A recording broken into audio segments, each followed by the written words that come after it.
Hi everyone, welcome back to JK Today. I am Sia and very good morning. चलिए start करते हैं आज के करंट अफेयर 17 अप्रैल। आज जो टॉपिक हम पढ़ने जा रहे हैं that are Salhalla pumped storage hydro electric project, India skills report, world quantum day, Khelo India youth games, recently state का festival Rongali Bihu, state specific disaster को हम यहाँ पर देखेंगे एंड ओवरऑल ईच क्वेश्चन के साथ रिवीजन को इंक्लूड करते हुए स्टैटिक पार्ट को कवर करते हुए सेशन को एंड किया जाएगा। And the most important thing, all these questions are part of daily 20 MCQ series which is available on GK today application only. चलिए स्टार्ट करते हैं आज का session and the first question, what is the position of India in the medal tally at the Archery World Cup 2025 stage first? So तीरंदाजी विश्व cup 2025 उसका phase first complete हुआ और इंडिया को कौन सा रैंक मिला है and that is option number D, 4th rank मिला है इंडिया को, राइट। सो इस टूर्नामेंट में जो रिसेंटली फ्लोरिडा यूएसए में हुआ, इंडिया ने 1 gold 1 silver and 2 bronze medal clinch किए हैं। इसी के साथ जो रैंक होल्डर रहे Mexico, China and USA, first second and third position secure करा एंड 4th पे रहा इंडिया। ठीक है, मेजर प्लेयर्स को हम यहाँ पे डिस्कस कर लेते हैं जिन्होंने इंडिया के लिए gold, silver and bronze medal जीता है। सो बेसिकली जो गोल्ड मेडल जीता है इंडिया के लिए बाय ऋषभ यादव एंड ज्योति सुरेखा, इन्होंने चाइनीज प्लेयर को डिफीट करके यह मेडल इंडिया को दिलाया at the archery world cup 2025। ठीक है, सिल्वर मेडल हमारे पास आया है मेंस रिकर्व टीम जिसे लेड करा धीरज बोमदेवरा, तरुणदीप राय एंड अटनु दास ने। अगेन चाइना को हमने डिफीट करा है। ब्रॉन्ज मेडल बेसिकली 2 हमारे पास आए जिसमें मेंस रिकर्व इंडिविजुअल में धीरज बोमदेवरा ने जीता है। सो धीरज बोमदेवरा ये नाम काफी इंपॉर्टेंट हो चुका है बिकॉज आर्चरी वर्ल्ड कप में इन्होंने इंडिया को सिल्वर मेडल भी दिला दिया और ब्रॉन्ज मेडल भी दिला दिया। जो सेकंड ब्रॉन्ज आया है हमारे पास वो ऋषभ यादव एंड अभिषेक वर्मा एंड ओजस ड्योटेल के द्वारा आया है। अगेन ऋषभ यादव, इनका नेम इंपॉर्टेंट हो चुका है, इन्होंने gold medal and bronze medal दोनों इंडिया को दिलाया इस टूर्नामेंट में, राइट। सो इसी के साथ इस टूर्नामेंट को ऑर्गेनाइज करवाया है वर्ल्ड आर्चरी ऑर्गेनाइजेशन ने, जिसे 1931 में फाउंड किया गया था। जो हेडक्वार्टर है वो कहाँ पर लोकेटेड है? लुज़ेर्न, स्विट्जरलैंड में इसका हेडक्वार्टर लोकेटेड है। ओवरऑल 168 मेंबर कंट्रीज है एंड एट प्रेजेंट जो प्रेसिडेंट है that is Ugur Erdener, he is the president of the archery world, right. So overall India को 4th पोजीशन मिला। ये जो फाइनल मैच था ये कहाँ पे हुआ था? फ्लोरिडा यूएसए में हुआ था। चलिए आगे बढ़ते एंड यहाँ पर हम जो स्पोर्ट्स न्यूज है उसी से रिलेटेड फर्दर क्वेश्चंस को रिवाइज करेंगे and that are here on the screen. So recently which country won the SAFF under 20 championship football tournament, और इसे रिसेंटली बांग्लादेश ने जीता है। गोल्ड मेडल अभी किसने जीता है? Men's 5000 metre race world athletics continental tour में गुलवीर सिंह ने जीता है। एंड इंडियन सिटी का नाम आपसे पूछा जा रहा है जिन्होंने world para athletics grand prix को होस्ट करा and that is New Delhi. Men's and women's India open 2025 badminton title किसने जीता रिस्पेक्टिवली? विक्टर एक्सेल्सन एंड आन सेयोंग ने जीता है। Who won gold medal at the senior national shooting championship जो भोपाल में हुआ था, इसे जीता है शाहू तुषार माने ने। ठीक है, शाहू तुषार माने basically it is who has won the Guwahati masters badminton men single title, और इसे जीता है सतीश कुमार करुणाकरण ने recently. And 7th addition Khelo India youth game कौन सा स्टेट इसे होस्ट करेगा? बिहार करेगा। इस क्वेश्चन को आज हम कवर करेंगे डीपली, राइट। चलिए आगे बढ़ते, the next slide, the next question. So what is the name of the committee that approved the relocation of cheetahs from Kuno National Park to Gandhi Sagar Wildlife Sanctuary? So अभी तक talks में था कि Kuno national park से जो चीता है उन्हें ट्रांसफर किया जाएगा Gandhi Sagar wildlife sanctuary and finally इसके लिए जो अप्रूवल है वो दे दिया गया है। और इसके लिए जो कमेटी को बनाया गया था, दैट कमेटी इज चीता project steering committee. So recently चीता प्रोजेक्ट स्टीयरिंग कमेटी, जिसे 2023 में फॉर्म किया गया था एनटीसीए के द्वारा, उन्होंने अप्रूवल दे दिया है कि चीतास को रिलोकेट किया जाए कूनो नेशनल पार्क, जो कि मध्य प्रदेश में लोकेटेड है, वहां से Gandhi Sagar wildlife century में. गांधी वाइल्ड लाइफ सेंचुरी यह भी मध्य प्रदेश में लोकेटेड है. बेसिकली ये जो प्रोजेक्ट है चीता प्रोजेक्ट, ये 2022 में स्टार्ट हुआ था, जब 20 चीतास को इंडिया में लाया गया था. 8 आए थे नामीबिया से एंड 12 आए थे साउथ अफ्रीका से. कहाँ पर? कूनो. सो कूनो नेशनल पार्क में इंट्रोड्यूस किया गया था चीता को एंड काफ़ी चैलेंजेस फेस करने पड़े. 13 चीतास की ऑन साइट डेथ भी हो गई थी.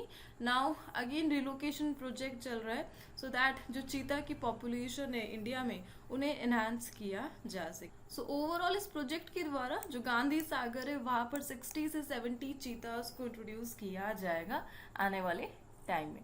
सो एनटीसीए ये सब इस प्रोजेक्ट को रेगुलेट कर रही है. एनटीसीए को कब फॉर्म किया गया था बता सकते हैं? 2005 में एनटीसीए को फॉर्म किया गया था. किस मिनिस्ट्री के अंडर ये फंक्शन करती है? मिनिस्ट्री ऑफ एनवायरनमेंट के तहत ये फंक्शन करती है. और वाइल्ड लाइफ प्रोटेक्शन एक्ट 1972 के तहत इसके रूल्स एंड रेगुलेशन को डिसाइड किया गया है. एक चेयरपर्सन का नाम आप ध्यान रख सकते हैं, that is doctor Rajesh Gopal. Basically secretary general है यह of the global tiger forum, और इन्हीं के गाइडेंस में एनटीसीए के द्वारा इस प्रोजेक्ट को चलाया जा रहा है. ठीक है, चलिए आगे बढ़ते. The next slide, the next question. Salhalla pump storage hydro electric project is located in which state? So Salhalla hydro electric project we all know यह तमिलनाडु में लोकेटेड है. सो इस प्रोजेक्ट के तहत किया क्या जाएगा? जो Tamil Nadu green energy cooperation limited है वो 1000 मेगावाट ऑफ इलेक्ट्रिसिटी से जनरेट करने की प्लानिंग कर रही है. इसके लिए 2 डैम इनका डेवलपमेंट किया जाएगा, टनल और एक अंडरग्राउंड पावर हाउस. इन सब का जो कंस्ट्रक्शन है वो किया जाएगा. लेकिन कंस्ट्रक्शन कराने से पहले जो लैंड एरिया है उसे खाली करना होगा, डिफॉरेस्टेशन करना होगा, एंड दैट्स वाई यहाँ पर प्रोटेस्ट चल रहा है against the Salhalla pump storage hydro electric project, जो कि नीलगिरीज तमिलनाडु में लोकेटेड है. बेसिकली इस प्रोटेस्ट को फार्मर, ट्राइबल ग्रुप और जो इन्वायरमेंटलिस्ट है वो लीड कर रहे हैं. इनको डर है कि इस प्रोजेक्ट से 1000 एकड़ ऑफ फार्मलैंड ये लॉस इनको होगा, 500 एकड़ ऑफ फॉरेस्ट अफेक्ट होगा एंड 3000 फार्मर्स नियरली अफेक्ट होंगे इस प्रोजेक्ट से. एंड दैट्स वाई यहाँ पर प्रोटेस्ट देखने को मिल रहे हैं. कहाँ पर यह है लोकेटेड है? Exactly Nilgiri district of Tamil Nadu में यह लोकेटेड है, the Salhalla pump storage hydro electric project. Right, चलिए आगे बढ़ते. The next slide, the next question. So basically hydro electric project से रिलेटेड कुछ फर्दर क्वेश्चन को हम यहाँ पर रिवाइज करेंगे and that are Parvati second hydro electric project. ये भी न्यूज में था और किस स्टेट में लोकेटेड है? हिमाचल प्रदेश में. सलहल्ला वी डिस्कस्ड तमिलनाडु में ये लोकेटेड है. Sharavati pump storage hydro electric project यह कौन से स्टेट में है? कर्नाटका में. प्रात संगचू ये कौन सी कंट्री में? भूटान में. एंड फटाब्योंग हाइड्रो इलेक्ट्रिक प्रोजेक्ट किस रिवर पर इसे डेवलप किया गया था? मंदाकिनी. एंड फाइनेंशियल असिस्टेंस कितना है? यूनियन कैबिनेट के जो प्रोजेक्ट है hydro electric project in the north eastern region, उसके लिए जो फंड सैंक्शन किया गया है that is 4136 crore rupees by the union government, so that north eastern states में जो हाइड्रो इलेक्ट्रिक प्रोजेक्ट है उनके डेवलपमेंट पे काम किया जा सके. चलिए आगे बढ़ते. The next slide, the next question.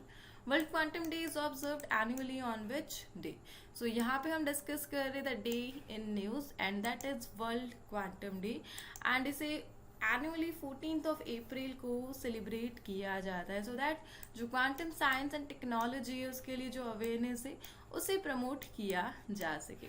So recently 14th of April 2025 India ने लॉन्च करा है international technology engagement strategy for quantum, so that जो हमारी ग्लोबल प्रेजेंस है, पार्टनरशिप है क्वांटम रिसर्च में, उसे एनहांस किया जा सके।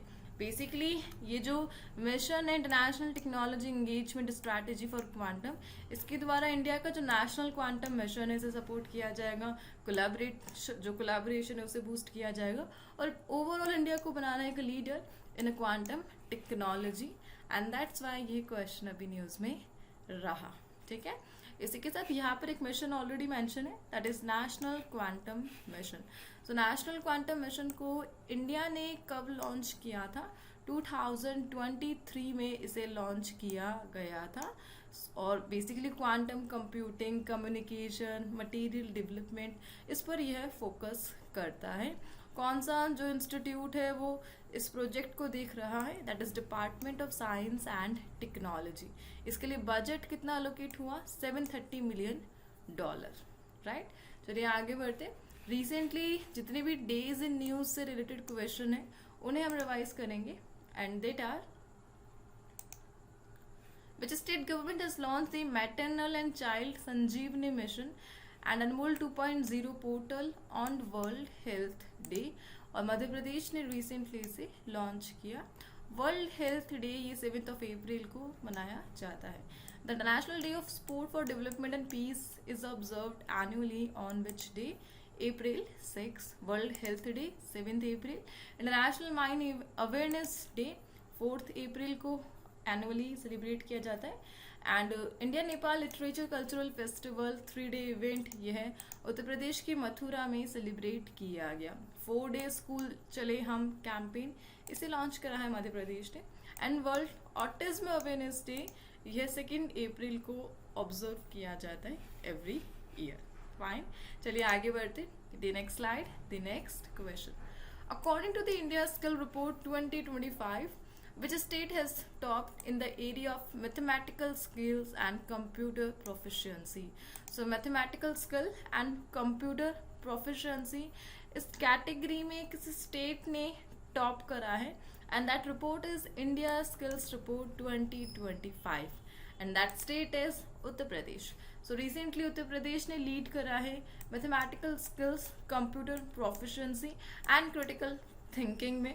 जितना भी यूथ है इंडिया का, अप्रॉक्स 80% मैथ में स्किल है, कंप्यूटर में स्किल है, एंड आंध्र प्रदेश को आउट परफॉर्म किया है उत्तर प्रदेश ने इस रिपोर्ट में, recently published by the India skills report. ठीक है, और महाराष्ट्र बेसिकली जो इंग्लिश प्रोफिशिएंसी कैटेगरी है उसमें महाराष्ट्र ने टॉप करा है। टोटल जो एम्प्लॉयमेंट है 84% है, उत्तर प्रदेश में 70% एम्प्लॉयमेंट रेट है। ठीक है, सो ओवरऑल एक मेजर रिपोर्ट यहाँ पर न्यूज में रही, that is India skill report 2025, and इस रिपोर्ट के अकॉर्डिंग उत्तर प्रदेश ने टॉप किया है mathematical skill and computer proficiency में। चलिए आगे बढ़ते। The next slide, the next question. So recent reports and indices से रिलेटेड कुछ फर्दर क्वेश्चंस को हम यहाँ पे रिवाइज करेंगे, and that are: which organization recently released All India Rural Financial Inclusion Survey, और इसे रिसेंटली नाबार्ड ने लॉन्च किया। Next is which organization recently released South East Asia Regional Status Report on Road Safety, and इसे recently publish करा है world health organization ने। According to the Indian skill report 2025, which state has topped in the area of mathematical skill? Already discussed, Uttar Pradesh ने top करा है। And state of the world children इसे publish करा है United Nation children fund ने, UNICEF ने। And recent report health dynamics of India infrastructure and human resource, इसे publish करा है मिनिस्ट्री ऑफ हेल्थ ने। मिनिस्ट्री ऑफ हेल्थ ये जेपी नड्डा इनके लिए कैबिनेट मिनिस्टर है। क्लाइमेट चेंज परफॉर्मेंस इंडेक्स, इसमें इंडिया की रैंक 10th रही। And grievance redressal assessment and index, इसे रिसेंटली रिलीज करा है department of administrative reforms and public grievances ने, DARPG ने। राइट, चलिए आगे बढ़ते। The next slide, the next question. So recently एक फेस्टिवल न्यूज में रहा, दैट इज रोंगाली बिहू, और किस स्टेट से ये जो फेस्टिवल है एसोसिएटेड है?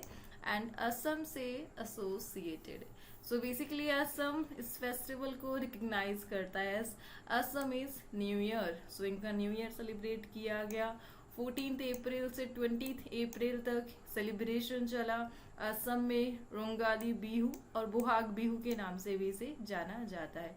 बेसिकली एग्रीकल्चरल सीजन में इस फेस्टिवल को स्टार्ट किया जाता है। फार्मर्स के लिए टाइम ऑफ ग्रेटिट्यूड है बेसिकली ये फेस्टिवल, जब अपनी संतुष्टि को दिखाया जा सकता है गुड हार्वेस्ट के लिए, और प्रेइंग को डेडिकेटेड है। एंड यहाँ पे रुंग का मतलब होता है joy, and Rongali Bihu basically कहाँ से एसोसिएटेड है, असम, जो कि dance, music and traditional feast को शोकेस करता है, राइट। चलिए आगे बढ़ते हैं। Next slide. बेसिकली ये बता सकते हैं जो असम है वो एग्जैक्टली किस रिवर के अलॉन्ग साइड लोकेटेड है। बिहू फेस्टिवल जहाँ पर ओरिजिन होता है, सो ब्रह्मपुत्र रिवर के अलॉन्ग साइड लोकेटेड है दी असम, ठीक है। और किस ईयर में असम को एक सेपरेट स्टेट बनाया गया था फ्रॉम दी बंगाल प्रोविंस, याद है, ब्रिटिश ईरा में 1874 में बंगाल से अलग करके असम को एक सेपरेट स्टेट बनाया गया था। असम में एक UNESCO world heritage site exist करती, that is Kaziranga national park. चलिए आगे बढ़ते थे। Next slide. Which state government has declared heat waves, sunstrokes and sunburns as a state specific disaster in April 2025, और ऐसा करने वाला स्टेट अभी रिसेंटली बना है तेलंगाना। सो रिसेंटली तेलंगाना ने अपने स्टेट को जो ग्लोबल टेम्परेचर है उसके बढ़ने के कारण और हीट इवेंट्स के कारण ये अनाउंसमेंट करी है, state specific disaster due to rising temperature. So basically financial relief provide किया जाएगा फैमिलीज को जो हीट वेव विक्टिम है, और फाइनेंशियल जो रिलीफ है वो 50,000 से 4 लाख रुपीज तक इंक्रीज कर दिया गया है under the state disaster response fund, ठीक है। सो रिसेंटली IMD इन्होंने basically IMD that is the Indian meteorological department, इन्होंने रिपोर्ट दी है कि 2024 में एटलीस्ट 15 हीट वेव डेज रहेंगे, और कई कई डिस्ट्रिक्ट में 30 डेज से ज़्यादा भी रहेंगे। इसके कारण काफ़ी डेथ रिकॉर्ड करने के चांसेस है, और एक स्पेसिफिक टेम्परेचर क्राइटेरिया को भी सेट किया था IMD ने। और रिसेंटली तेलंगाना ने अपने स्टेट में स्टेट स्पेसिफिक डिजास्टर अनाउंस करा और एक फाइनेंशियल रिलीफ को भी अनाउंस किया हेल्प के लिए, ठीक है।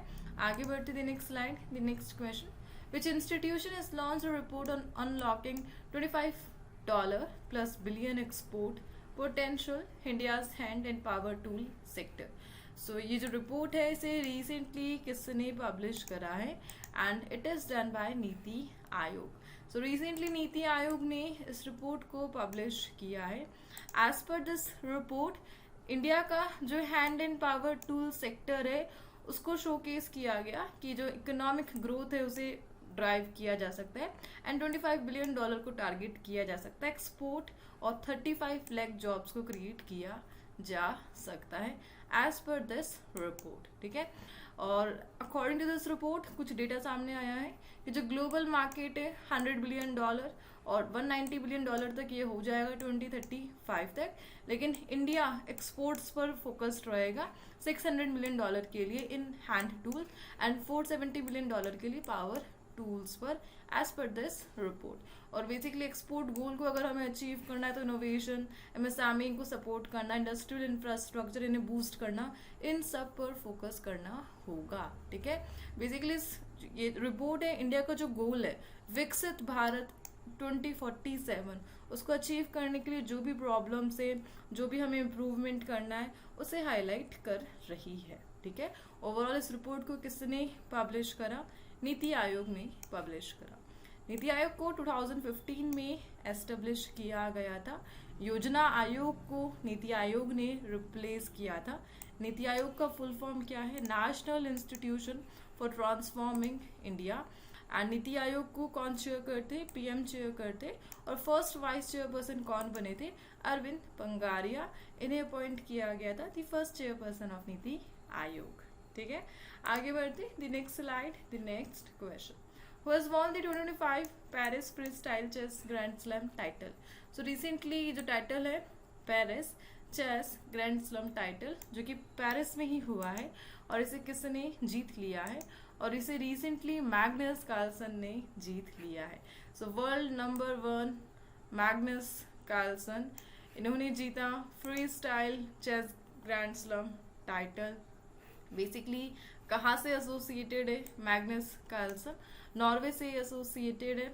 हाई वर्ल्ड चैंपियन ये ऑलरेडी रह चुके हैं और वर्ल्ड चेस चैंपियन का ये टाइटल इन्होंने फर्स्ट टाइम 2013 में अचीव किया था। इनकी जो हाईएस्ट रेटिंग है वो सम 2882 है। ओवरऑल इन्होंने रिसेंटली हिकारू नाकामुरा को डिफीट करके इस टाइटल को क्लिंच करा है और कार्लसन का ये फर्स्ट ग्रैंड स्लम टाइटल है in the new free style format और इन्हें सम $2 लाख कैश प्राइज दिया गया। ठीक है, और इसी के साथ फैबियाना कारुआना, इनका नाम भी न्यूज में रहा, चेस से एसोसिएटेड है और नेक्स्ट ग्रैंड स्लम के लिए इन्होंने क्वालिफाई किया है। नेक्स्ट ग्रैंड स्लम ये यूएसए में होगा दिस जुलाई। ठीक है, ओवरऑल चेस से एसोसिएटेड दो प्लेयर्स के नाम हमने डिस्कस कर लिए, मैग्नस कार्लसन नॉर्वे से एसोसिएटेड है एंड फैबियाना कारुआना। ठीक है, इसी के साथ इस सेशन को आज हम यहाँ पे एंड कर दें एंड आज के जो क्विज के क्वेश्चन से वह रिलेटेड है प्लेसेस इन न्यूज अपडेट से, जिनके आंसर आपको कमेंट बॉक्स में प्रोवाइड करने हैं। हम मिलते हैं नेक्स्ट सेशन के साथ। Till then please do revision and take care and thank you for watching.